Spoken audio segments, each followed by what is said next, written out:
again, welcome inside the state capitol for this episode of Outside the Echo Chamber. I'm your host, Rick Lord. You know, over the last couple of years, the issue of foster care has been at the forefront in West Virginia politics. We've seen it brought up during sessions over the last couple of years with some bills introduced, and we are again seeing it come to the forefront with some, unfortunately, tragic incidents in Kanawha County. Joining us now to talk about some current legislation is Delegate Eric Brooks from Raleigh County. Yes, sir. Delegate, thank you for joining us today. And Thank I know you, Rick, that you have sponsored a bill. We'll get to that Yes, sir. in just a little bit. But Yes, sir. first off, I just want to get your take and your opinion on what's wrong with the foster care system in West Virginia and how do we get to this point? Well, I don't know exactly how we got to this point, but it's the leading issue, in my opinion, in our state right now. When you're dealing with the subject matter that we're dealing with, these children, that's our most precious resources, our children, as we always say.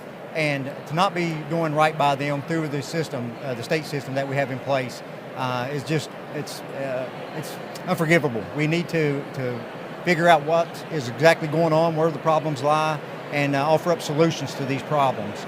We can't continue to do what we've been doing. And that's the problem, right? How challenging that is. Yes. When you're talking about basically a drastic overhaul Yes. and figuring out the root of the issue. You can't just throw money at a problem. Sometimes Right. you have to figure out exactly what the fundamental issues are. So how do you drill down into that, and how do you legislate out of that? Well, that's a good question, and that's something that we've been wrestling with for quite a while, as you know. We've got to bring in people that are subject matter experts. I'm not an expert in this part of our government, so I have to rely on those that are. So my thing is to bring in expert witnesses, give us testimony, trying to just like you said, drill down on what are the actual root problems of what's going on in our processes. Where is there a problem that needs to be addressed? And so I'm relying on those that have an intricate knowledge, granular knowledge of this system that we have to inform me on what we need to do as a legislator, as a policymaker. So talk a little bit about the bill that you Yes, sir. sponsored, that you've introduced in the House, and what it would accomplish and what you hope to get from it. Yes, so this was brought to me by a constituent of mine that does have this kind of information I was telling you about. And so what I'm trying to do with my bill is to provide some transparency in the investigative process. So once an allegation is made of abuse and neglect, CPS worker will make contact with the parents or a parent and do an interview. Well, that interview currently there's no audio recording, there's no video recording of this, and I'm getting feedback from folks saying, well, sometimes what's showing up in the report that's being submitted to the court is not what took place in the interview. So I was asked to run this bill that would provide an audio recording of the interactions between the CPS worker and the person that's under investigation for potentially abuse and neglect. And another big issue is just the fact that they don't have enough people. Yes. CPS and foster care, they often work hand in hand. Yes. And we've been told that maybe more than 100 positions need to be filled. You can't legislate free will. You can't force people to take jobs. Yeah. You can't say you are now a CPS worker, right? You have to make it a job that they want to take and that is attractive to them. But again, that's tough to legislate. So how do you go about, without other than just funding it, obviously, which would help, but how do you go about making sure that the system in place can encourage these workers and good people to sign up? And like you said, children, such an important resource. Yes. How does that issue get resolved? Well, I have a saying, Rick, that money motivates. You have to pay people. Now, I'm a big proponent of paying people well, but expecting a lot, and I think that's the right thing to do. But the salaries that we're looking at for these folks that are entry level into the CPS system, the CPS workers that we're hiring, to me is not very attractive, and apparently it's not for many others as well. You have places in our state, all over our state, that pay pretty well, and they're having a hard time filling positions. So that's going to be part of this solution, in my opinion, is to compensate well, to get people to be attracted to this. This is one of the toughest jobs in our state, Rick. I mean, they're dealing with very difficult cases all the time, and it takes its toll.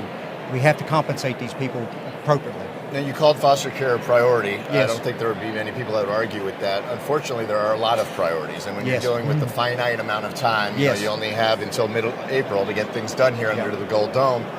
We're dealing with now a revenue issue, or when the new administration comes in and the numbers are different. A lot of people want to see those bills go through. Yeah. We're dealing with a PEIA issue Yes. that still hasn't been fixed, and then people want dedicated fundamental monies attached to that so that we don't have to just Band-Aid it every year. Yes. So when you're dealing with multiple priorities, how do you focus and what's that challenge like to make sure that things do get done the right way? And sometimes that takes time.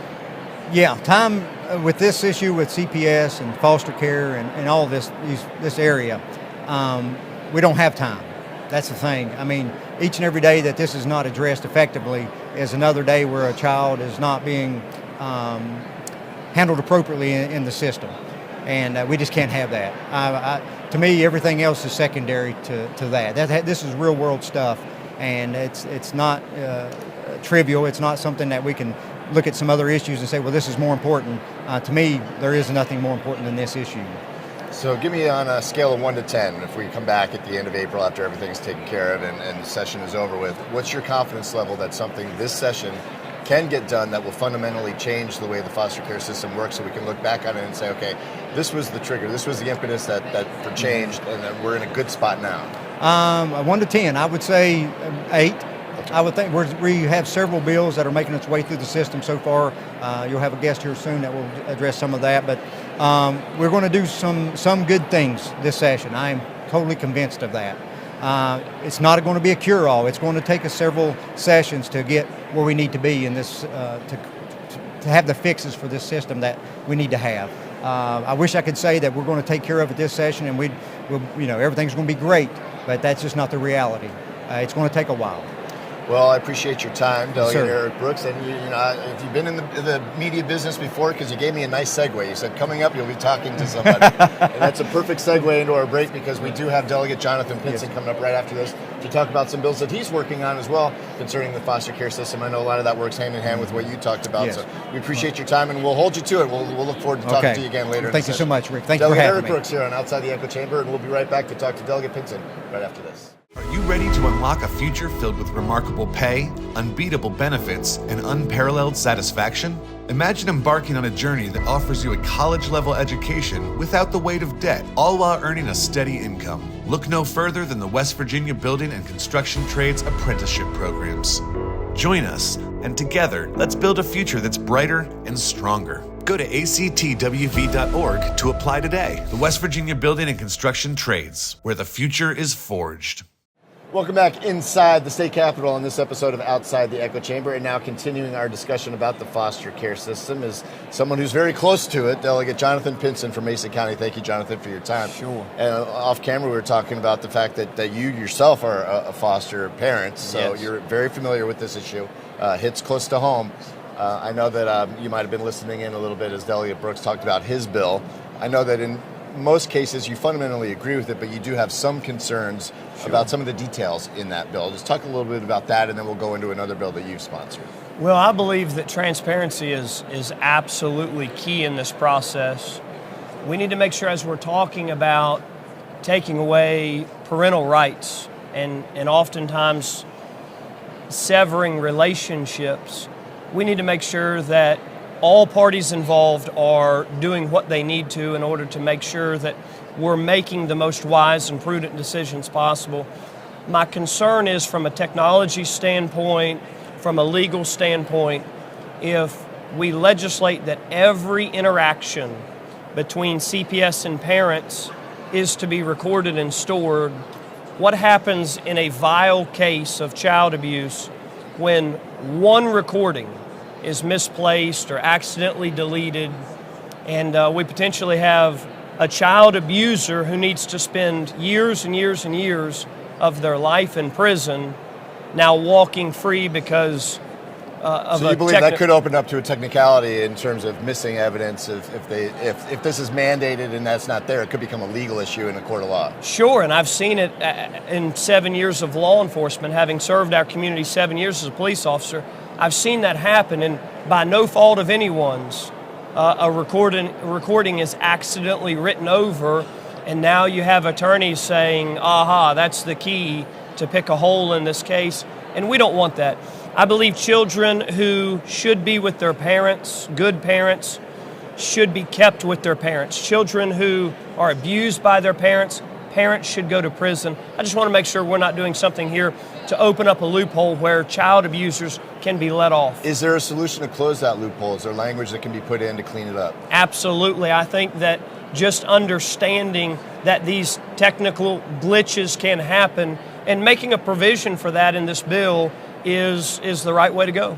Now talk a little bit about the bill that you introduced, that you've sponsored, also dealing with CPS, what it would do and why you're so passionate about it. Well, I've introduced several pieces of legislation in this arena of foster care. And again, we go back to transparency, it's needed. But as we look at the relationships between children and their biological parents, children and their foster parents, how they interact with CPS, I believe that some of the bills that I have introduced and that others have introduced really get to the core of the problem. I heard Delegate Brooks say he wishes that we could address this in one session, that we could leave here in a month and say we fixed all the problems. We're looking at a system that has so many different problems. There's not a problem that needs to be addressed. There's 100 problems. And then you go down a rabbit hole where it intertwines with other issues as well. That's exactly right. So we've got to get back to focusing on child abusers need to go to prison, and their children shouldn't be subject to that abuse. People who are not good parents, they need wraparound services to teach them how to be good parents. And in certain situations, those children need to be left with their parents, and parents just need to be educated. Where's the balance there? Because you can't legislate parenting, right? Yeah, that's exactly right. So how do you get into a situation where from your body, from the House and from here under the dome, that you're crafting laws that make sure that you're enforcing the good principles, but without getting into a home? Because again, at the end of the day, you can be watchdogs, but the parents still have to parent. And how do you work through that? Well, and you're right, there's a balance that must be struck there. I've often heard it said you can't legislate morality. Sure. But we can legislate expectations. And there are children. Enforce lawbreakers. There you go. And there are children who are living right now in situations that no child should have to live in. There are children who are living in a less than acceptable standard where that could be raised. The bar could be raised. And many times, parents want to do good. They want to do well. They just need some wraparound services for education. One of the biggest problems that we face in West Virginia is children in northern West Virginia, for example, may be removed from a home and taken away from their parents for things that children in southern West Virginia would never be removed from. So I believe that there has to be a standard throughout the state. That's going to come not just with legislation, but that's also going to come through an understanding within DOHS, within CPS, that this is the mark. And if you fail to meet that mark, then you run the risk of having your child removed. If you need help just barely rising to that mark, then we can help with wraparound services. It's also got to come through the judicial system, though. We have judges in some parts of the state that will remove children from their home for just about anything. And then other parts of the state, they won't remove children for just about anything. So there's no consistency. There has to be consistency.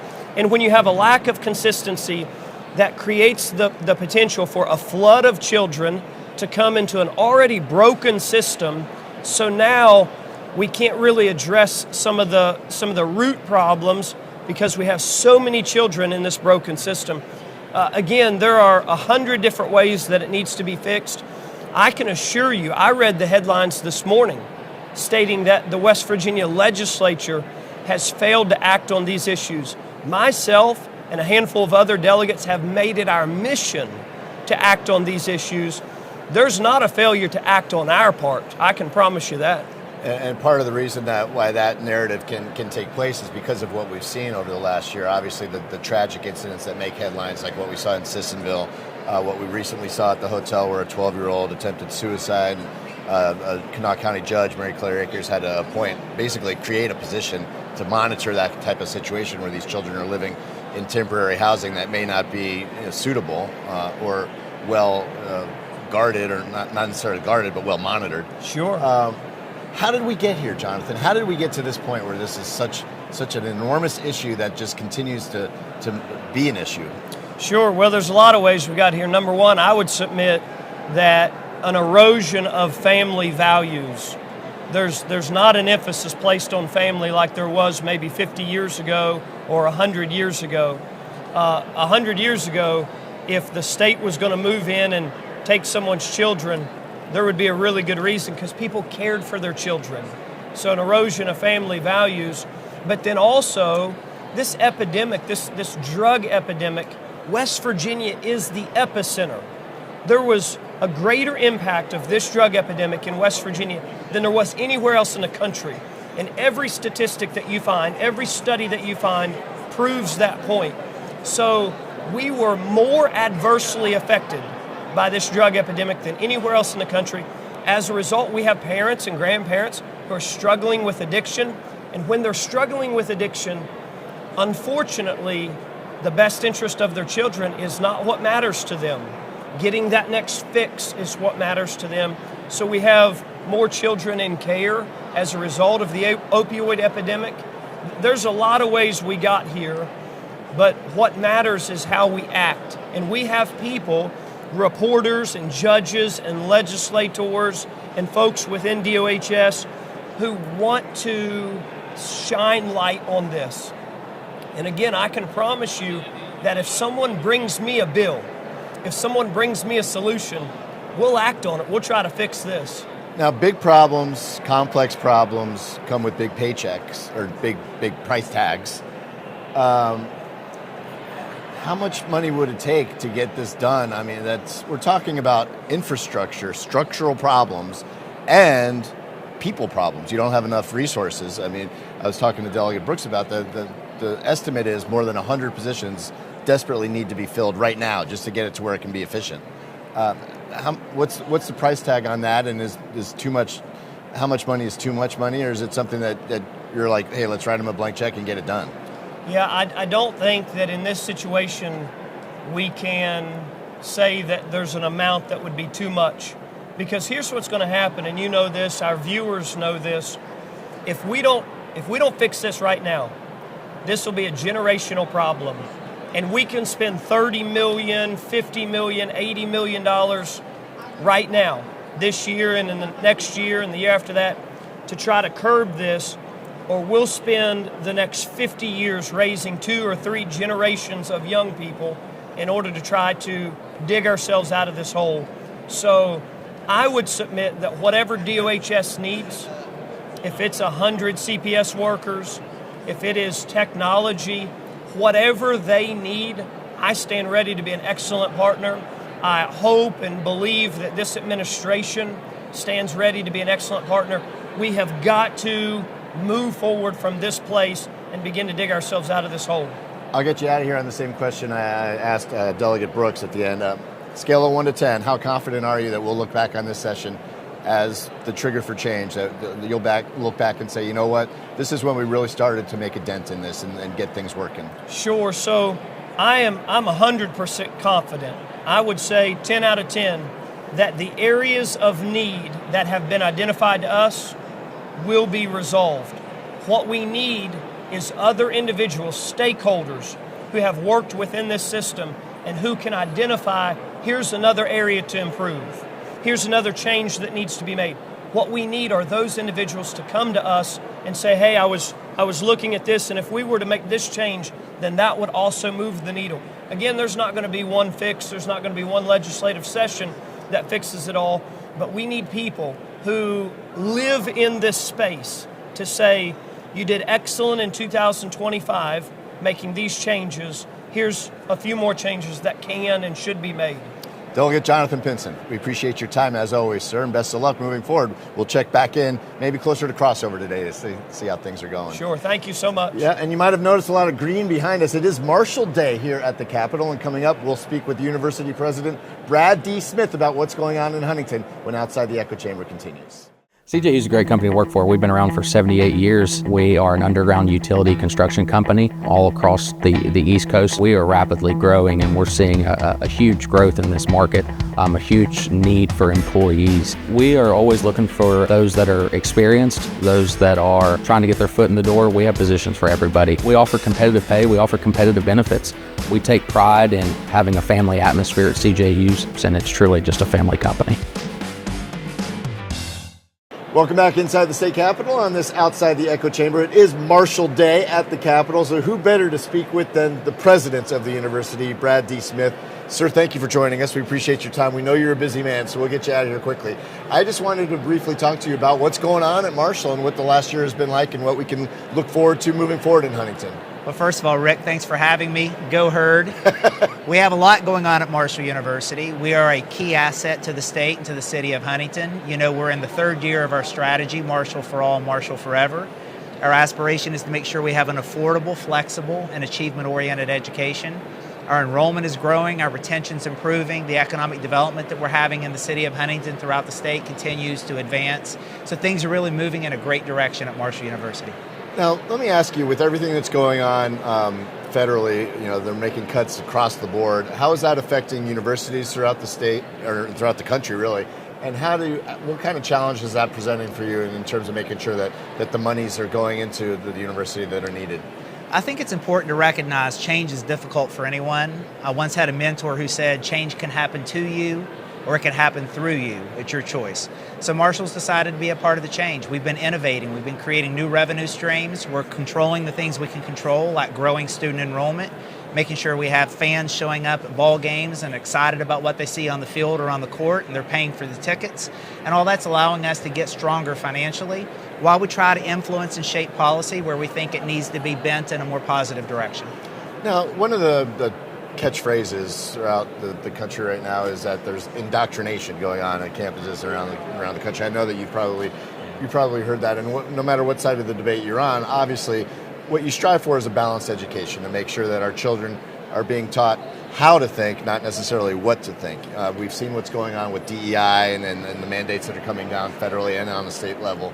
Are there programs in place, or what can be done on your level to make sure that children are receiving a full, balanced, inclusive education that includes sides from every angle?